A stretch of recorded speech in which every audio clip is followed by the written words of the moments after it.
Welcome to ATB TV. I'm Darren Dance here with Peter Morgani, and this week we're back on Zoom due to my schedule of foaling down and walking mares on. Been up to Nagambie today to take Chloe Anna up to get served by I'm Immortal, and we had a foal at 2 a.m. this morning. High Logo had an I'm Immortal, and Steal the Show Pete had a Camelot colt at about lunchtime.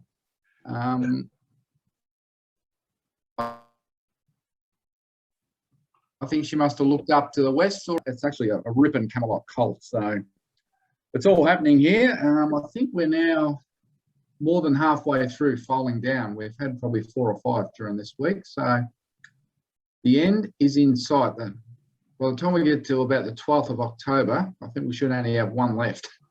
There you go. So is a keen coming out? They've been wanting to go back inside their mother with the weather the way it is today. I just got a notification. We've got 10 minutes, Darren. So we did have a bit of a chat before we started, so we haven't got a lot to talk about. But this is giving me a bad reminder. It's giving me a bad reminder of COVID. This Zoom meeting.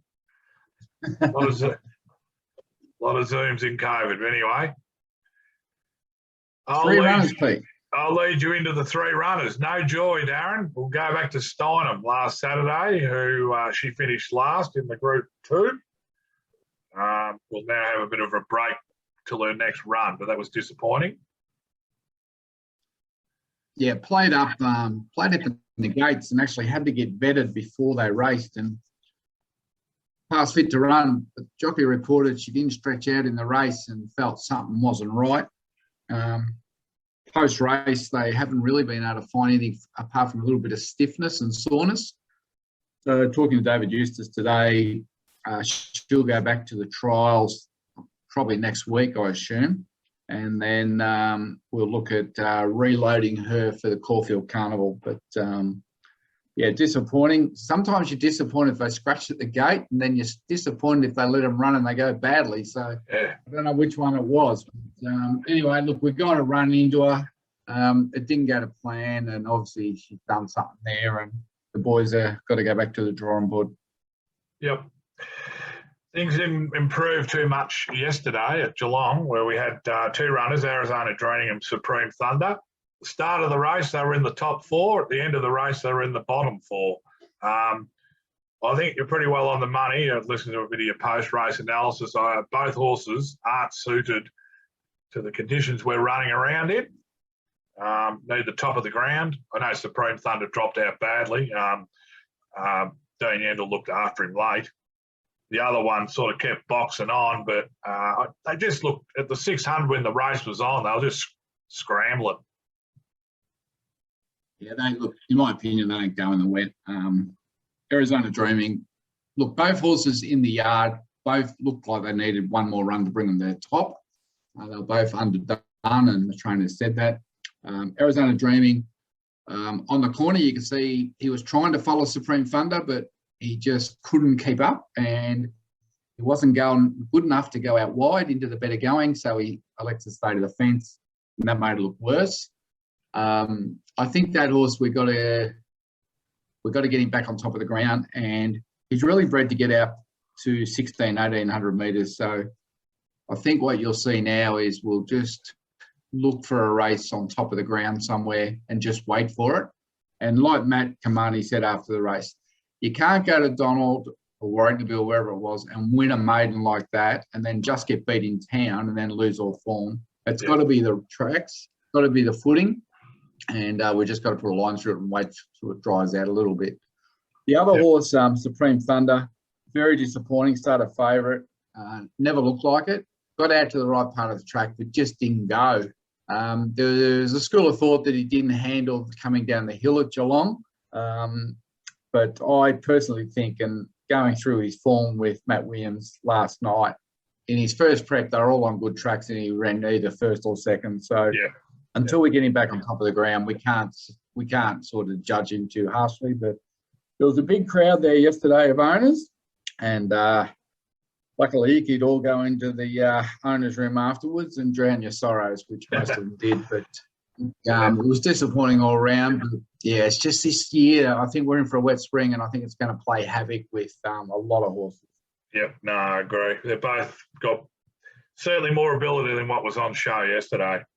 Going forward, Darren, Sunday, we've got the Camelot filly, Arthurian Princess, debuting in the Oaks Trial. As you've mentioned, and Simon Wilde mentioned, it's a bit of a look and see. He certainly thinks he appreciates being on top of the ground, and that's commentary before seeing a race. You're not going to get a better chance or a better surface than Flemington, and she either runs well and we kick on, or she might be put away and aim up at those Oaks type races in South Australia next year. But exciting to see her at the races Sunday for a bit of a look anyway. Yeah, well, she's had about 75 race entries, and finally has decided to run her. But he's been trying to dodge wet tracks. It's our first runner with Simon Wilde, I believe. Won't be in our colours. Filly he bought at the sales, and we stayed in with a couple of the breeders. We're not expecting a lot, as you said. If she goes there, passes a few, looks good to the line, she'll push on to the VRC Oaks in November. If she's too green, too raw, and can't get her action together, he'll pull up stumps and put her away and set her for the South Australian Oaks in the autumn. Look, he said to me, she eats well, she's sound as a bell, she loves her work, she's got plenty of staying ability.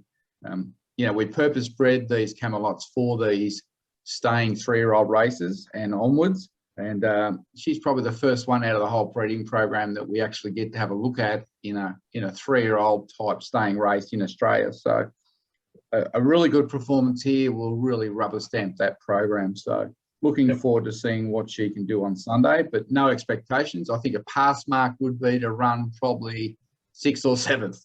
Yeah, I agree. She's 50 to 1 the betting. It's mainly because no one knows much about her.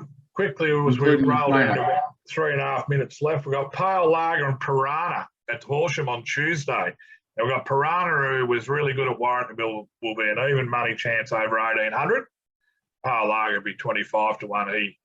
He swallowed a lot of dirt at Ballarat on the Cinto, and he gets on the turf, and hopefully we can learn a little bit more about him. Deck Bates on Piranha, Jared Fry on Pale Lager. Yeah. Piranha looked the winner there last start, and a horse called Captain Envious went flying past us and won very well. And it came out again yesterday at Geelong and won very well again. Had a good look at that horse. It's a magnificent horse. It'll be winning in town. It's by Savabeel, trained by Paul Prushka, Captain Envious. Hence her price at $2. She should really be going to Horsham and winning there on Tuesday. The other horse, Pale Lager, is having his second run. Look, he's trialled up, and he's led in all his trials. He went to Ballarat. He got out sprinted early. He got all the kickback. He wouldn't go. His heart rate was lower than yours on a Sunday morning when you fall out of bed. He just didn't go around. He wouldn't go. So we got him back onto the turf. Hopefully it's not too wet there. I think he needs to go to the paddock and refresh for next season. But we've got to get a grass run into him just to show the owners that he has got a little bit of a future. Yeah, no, I agree. Painful. Horse was subbed. It's been nominated for Bendigo. Would love to see him get a run on the big track. I think that's big track and a bit of distance. That's his go. So we will know more Monday there. And then not till the following weekend, we won't have any more runners, which is grand final day. Grand final day. Grand final day. We should have 2 Bayshore down at Mornington. But Painful, he's a Kiwi bred horse. He's going to be looking for 2,400. We just got to get some prize money so we can get a start and get his rating up. So that's where he's at. They're the runners. Now I just want to give a couple of Cheerios. One to David and Karen Dunstan. Unfortunately, Karen lost her mother this week. She was 97, Pete. And as Karen said to me in the text message, we've lost 2 queens this week. So, condolences to the Dunstan family. They're a very good supporter of ATB and have been a very long-term client and good friends for probably more than 20 years. I want to send a cheerio out to the Harris family in South Australia. John Harris, another long-term client, has been with us more than 20 years. He's very, very unwell, and I spoke to his son during the week, and he's in hospital, John. So John's probably not watching ATB TV, but some of the family might be. So we're thinking of you, John, and being a staunch Hawthorn supporter, we wish you to get well, mate. We need you back on the racetrack. So our thoughts with both those families in this time. Absolutely. Yep. Thoughts with you guys. Just moving quickly on. And finally, Pete, just before we go, yeah, we're going to run a racing comp through the spring. Yeah, starting in Saturday week. No, Saturday fortnight, sorry. Turnbull Stakes Day. 1st of October. So there'll be a weekly event, and you'll email out all the details there. What we'll do is we'll pick a... Hi guys, we got cut off on Zoom, ran out of time. Just to finish off the competition we're going to run, the spring competition. It'll kick off on October the 1st, which is Turnbull Stakes Day, Bar Cummings Day at Flemington. We'll select a race, you select a winner, select a horse you think's going to win. 4-2-1 basis. We did similar last year, and over the 8 meetings we've selected, so it'll be all the Saturdays from October the 1st up until the last day of the Flemington Carnival, but we'll also include Melbourne Cup Day and Oaks Day, so 8 meetings all up. The person with the most points based on the 4-2-1 wins. We'll also have a knockout competition which will run separately, but from the same meeting. Just pick one winner, any race, one winner, and if you get the winner, you stay in. Just a knockout basis. So if there's 80 entries and 60 if you pick losers the first week, well, there's 20 going to the next week that pick winners. So knockout competition and a competition that'll run for the 8 meetings we have.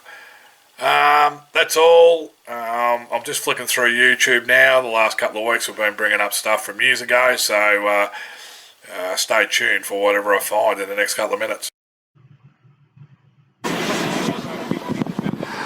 Welcome to ATB TV. It's Darren Dance here at Royal Ascot on June 22nd. We're here today to watch Dan Dino run for the Australian Thoroughbred Bloodstock Group in the Hardwick Group 2 2400 metre stakes. Today I'm here with one of our bloodstock agents, Chris Blomley, who I've known for quite a few years now, and I thought it'd be nice just to find out a little bit about Chris today. Chris, welcome to ATB TV. Thanks, Darren. Chris, as I said, I met you at Inglis a few years ago, and we got together and we started buying horses together. I guess for our owners, they'd like to know a little bit about Chris Blomley and McKeever Bloodstock. So tell us a little bit about your past in the bloodstock arena.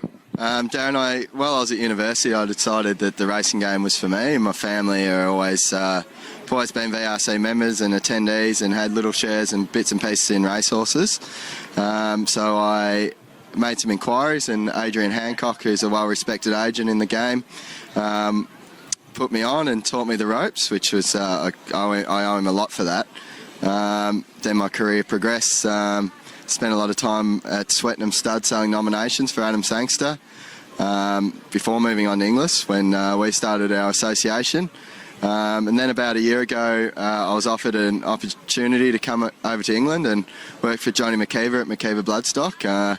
He's an agent that hasn't had a lot of exposure in Australia, but over here he's one of the big three. So there are numerous Group 1 winners on the wall in the office, and he's responsible for all of them. Tell us a little bit about your work. It's very trendy for Australians to buy horses, out of Europe and the UK. So I imagine it's quite busy for you, and there's a lot of work involved in trying to identify these horses. There is, and big phone bills that go with it. The way I try and look at it maybe a little bit differently to other agents, I don't go around trying to find horses for sale. I try and identify the ones that we think, or that work with my clients, to find the ones that we think suit their budgets and will be a realistic shot at bringing back some prize money and some good days at the races. So it's a year-by-year thing, and the form's always unravelling, and it takes lots of hours of watching video and studying pedigrees and times and race maps and all the sort of things to find the right horse. But it's well worth it when you do land one. About 18 months ago, we decided to work with you to find a horse for the Melbourne Cup. And I remember sitting down in the office at the boardroom at Inglis with you and trying to work out a criteria that I guess after a number of months brought us to a horse called Jackalbury. Yeah, that's right, Darren. There was a lot of late nights, and I was fairly new to the European scene then, so I analysed more form than I have to now to create a shortlist. And once that shortlist presented itself, obviously Jackalbury stood out, and for us, it showed us that the form we were using was correct, and the third in the Melbourne Cup was outstanding.